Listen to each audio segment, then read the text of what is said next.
Assalamualaikum warahmatullahi wabarakatuh. Halo semuanya, perkenalkan, nama saya Muhammad Rehan dari Fakultas Ekonomi dan Ilmu Sosial, Program Studi Akuntansi, Universitas Bakri. Di sini saya akan mempresentasikan laporan keuangan dari usaha pangkalan gas, yaitu milik saya sendiri, pada periode bulan Mei 2021. Buat yang belum tahu, saya akan menjelaskan secara singkat apa sih pangkalan gas itu. Pangkalan gas itu merupakan jaringan distribusi Pertamina yang melaksanakan kegiatan pemasaran LPG bersubsidi 3 kg kepada masyarakat dengan jumlah tertentu. Jadi pemasarannya ini ditetapkan berdasarkan kuota yang diberikan oleh pemerintah. Jadi pangkalan gas ini bentuk kerjasama individu dengan Pertamina ya sebagai penyedia LPG tersebut untuk mendistribusikan LPG kepada masyarakat yang khususnya masyarakat yang kurang mampu. Jadi harganya juga sudah ditetapkan oleh Pertamina itu sendiri. Jadi ada standar harga yang ditetapkan. Oke, selanjutnya kita langsung menuju ke laporan keuangannya. Ya, di sini udah ada post closing trial balance.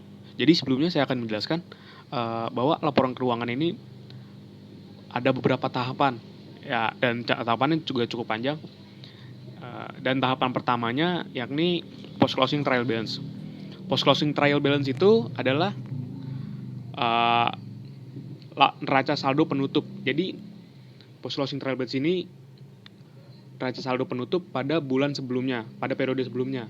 Jadi saya akan menghitung pada bulan Mei dan saya harus menggunakan neraca saldo penutupnya pada bulan April. Nah, di sini ada seperti yang sudah terlihat pada post closing trial balance bulan sebelumnya ada sisa-sisa seperti cash sebesar 5.500.000 di debit, inventory 4.500.000, supplies 50.000, equipment 50.000, equipment vehicle 5 juta rupiah, dan kapitalnya di kredit sebesar 15.100.000. Jadi totalnya sebesar 15.100.000 rupiah.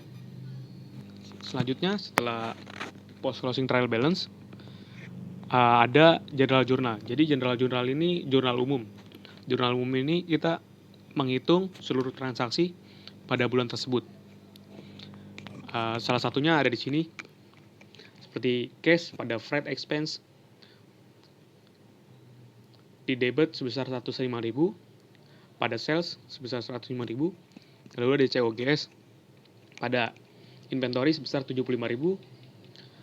Lalu ada cash pada freight expense, cash dan freight expense pada sales sebesar 210.000. Lalu ada COGS pada inventory sebesar 150.000. Dan pada tanggal 2 ada interest expense pada cash sebesar 60.000. Lalu tanggal 2 juga ada cash dan freight expense pada sales sebesar 315.000. Lalu ada COGS pada inventory sebesar 225.000. Di tanggal 4 ada cash dan freight expense pada sales sebesar 420.000. Lalu ada COGS pada inventory sebesar 300.000. Dan juga ada cash dan freight expense pada sales sebesar 735.000. Lalu ada COGS pada inventory sebesar 525.000. Lalu pada tanggal 5 ada cash dan freight expense pada sales sebesar 1.365.000. Lalu ada COGS pada inventory sebesar 975.000. Nah, pada tanggal 6 ini inventory pada cash ini kita belanja tabung kepada Pertamina. Jadi kita menambah inventory sebesar 3 juta rupiah. Lalu ada tanggal 6 juga ada cash pada sales sebesar 1 juta. Lalu ada COGS pada inventory sebesar 750.000. Dan pada tanggal 7 ada cash pada sales sebesar 1 juta rupiah dan COGS pada inventory sebesar 790.000 rupiah. Jadi totalnya pada minggu pertama 11.960.000 rupiah. Lalu pada minggu kedua ada cash pada sales sebesar 1.400.000 rupiah. Lalu COGS pada inventory sebesar 1.050.000 rupiah. Selanjutnya ada cash pada sales sebesar 600.000 rupiah. Lalu COGS pada inventory sebesar 450.000 rupiah pada tanggal 10. Dan pada tanggal 11 ada cash pada sales sebesar 2 juta rupiah. COGS pada inventory sebesar Rp1.500.000, inventory pada cash Rp6 juta, supplies dan gasoline expense pada cash sebesar Rp465.000, dan pada tanggal 12 ada cash pada sales sebesar Rp2 juta dan COGS pada inventory sebesar Rp1.500.000. Pada tanggal 13 ada supplies dan gasoline expense pada cash sebesar Rp465.000, dan tanggal 14 ada cash pada sales dan COGS pada inventory masing-masing sebesar Rp3 juta dan Rp2.250.000. Lalu pada tanggal 15 ada cash pada sales sebesar Rp4 juta dan COGS pada inventory sebesar Rp3 juta. Dan pada tanggal 17 ada inventory pada cash sebesar Rp4 juta, dan tanggal 18 ada cash pada sales sebesar Rp2 juta dan COGS pada inventory sebesar Rp1.500.000. Pada tanggal 19 ada cash pada sales dan COGS pada inventory sebesar Rp2 juta dan Rp1.500.000. Selanjutnya ada cash pada sales dan COGS pada inventory sebesar Rp2 juta dan Rp1.500.000, dan cash pada sales dan COGS pada inventory masing-masing sebesar Rp1 juta dan Rp750.000. Dan tanggal 20 ada cash pada sales sebesar Rp1 juta dan COGS pada inventory sebesar Rp750.000. Jadi totalnya pada minggu kedua Rp47.680.000. Lalu pada minggu ketiga ada inventory pada cash sebesar Rp19.670.000, dan cash pada sales sebesar Rp4 juta dan COGS pada inventory sebesar Rp3.560.000. Pada tanggal 25 ada cash pada sales sebesar Rp2 juta dan COGS pada inventory sebesar Rp2.500.000. Pada tanggal 26 ada cash pada sales sebesar Rp2 juta dan COGS pada inventory sebesar Rp2.500.000. Dan pada tanggal 27 ada cash pada sales sebesar Rp2 juta dan COGS pada inventory sebesar Rp4 juta.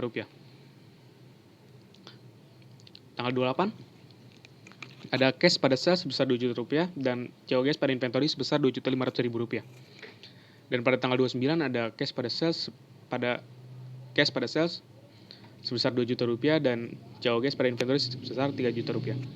Dan pada tanggal 30 cash pada sales sebesar Rp1.730.000 dan COGS pada inventory sebesar Rp1.500.000. Totalnya minggu ketiga Rp54.960.000.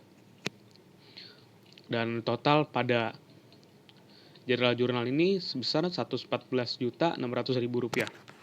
Jadi selanjutnya kita ke General Ledger. General Ledger ini merupakan buku besar. Jadi kegiatan kita ini memposting seluruh akun-akun yang terjadi pada jurnal, lalu kita pindahkan secara lebih detail lagi ke General Ledger.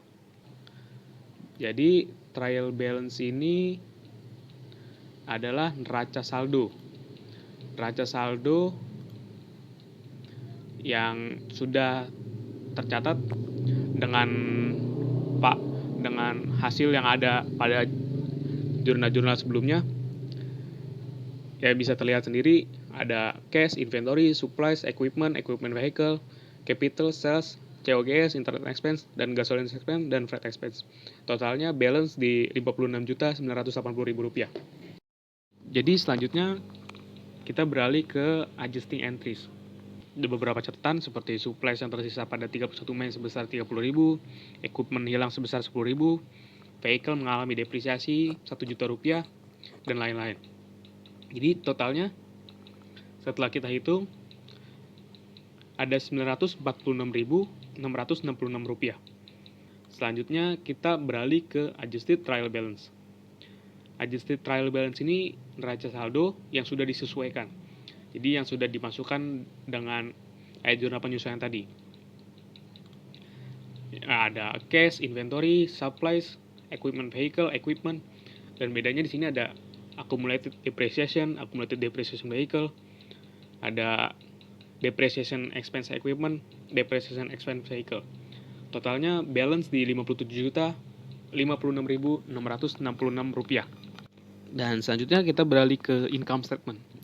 Jadi sales revenue dikurangi oleh COGS dapatlah gross profit sebesar 11.880.000. Lalu dikurangi dengan biaya-biaya dan dapatlah net income sebesar 10.644.000. Capital change statement, yakni perubahan modal. Di sini ada kapital 1 Mei sebesar 15.100.000 ditambah tadi dengan net income yang setelah kita hitung tadi sebesar 10.644.000. Jadi kapital pada 31 Mei 2021 sebesar 25.744.000 rupiah. Selanjutnya kita menghitung statement of financial position. Di total asetnya kita hitung sebesar 25.743.334 rupiah. Lalu equity dan liabilities-nya juga sama sebesar 25.743.334 rupiah.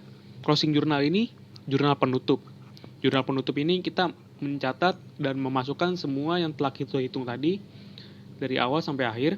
Dan di sini kita mendapatkan total sebesar 83.760.666 rupiah.